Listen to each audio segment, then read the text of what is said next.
Everyone, I hope आप सब अच्छे होंगे, स्वस्थ होंगे, मस्त होंगे और राधा रानी की कृपा से मैं भी ठीक हूँ। तो आज मेरा जितिया व्रत है। आप सभी को जितिया व्रत की हार्दिक शुभेच्छा। तो ये जो है हमारी यूपी बिहार की व्रत है, ये हर कोई माँ रखती है अपने बच्चे के लिए, उनकी दीर्घायु के लिए।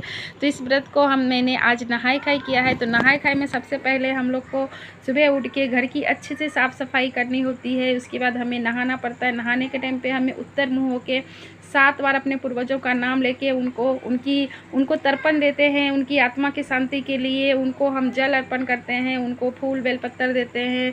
और अगर सुहागन है तो हम तुलसी बेलपत्र भी देते हैं, उनको सब अर्पण करते हैं। उसके बाद हम फिर से नहाते हैं सर पे, क्योंकि गांव में जो है नदी तालाब में इंसान जाते हैं नहाने, बट हम शहर में रहते तो पॉसिबल नहीं होता, तो हम घर में ही पूजा करते हैं। वैसे तो मैं ये 15 दिन हमेशा बीच बीच में जब भी मुझे ध्यान आती है तो मैं अर्पण देते रहती हूँ अपने पूर्वजों को, क्योंकि उनकी आत्मा की शांति के लिए हर किसी को अर्पण देना चाहिए। मैं भी देती हूँ, मेरे पति से भी मैं दिलवाती हूँ, मेरे बच्चे को भी मैं बोलती हूँ जो अपने तीनों कुल के पूर्वजों के लिए जो है हमें अर्पण देना चाहिए, और मैं उनसे दिलवाती भी हूँ।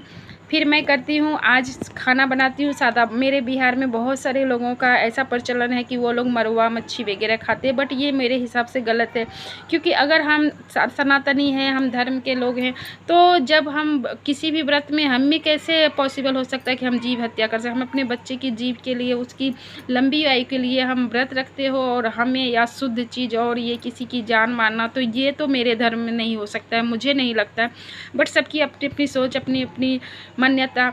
लेकिन मैं तो यही मानती हूँ कि शुद्ध शाकाहारी खाना खाना चाहिए। मैं तो वैसे भी प्योर वेजिटेरियन हूँ, तो पॉसिबल ही नहीं थी। मैं तो एक कीड़े को भी नहीं मारती हूँ अपने हाथों से, और मेरे गुरु महाराज ने कभी सिखाया नहीं कि ये सब करना, तो मैं वैसा कुछ भी कर्म नहीं करती हूँ। पहले जो मुझसे गलती हो चुकी है उसके लिए मैं खुद सॉरी बोलती हूँ।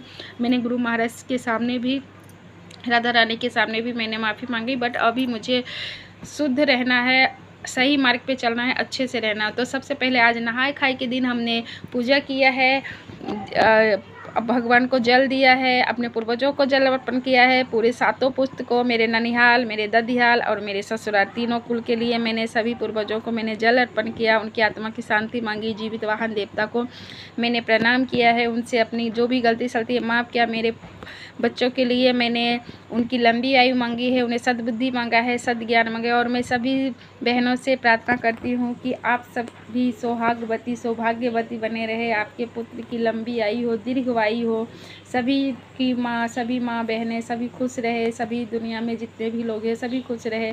अगर आपको ये वीडियो थोड़ी भी अच्छी लगी हो तो मेरी वीडियो को लाइक और मेरे चैनल को सब्सक्राइब कर दो, क्योंकि आपकी एक लाइक और एक सब्सक्राइब मुझे मोटिवेट करेगी और इससे मुझे और वीडियो बनाने के लिए प्रेरणा मिलेगी। तो इसी के साथ मैं आपसे विदा लेती हूँ। Bye bye, take care.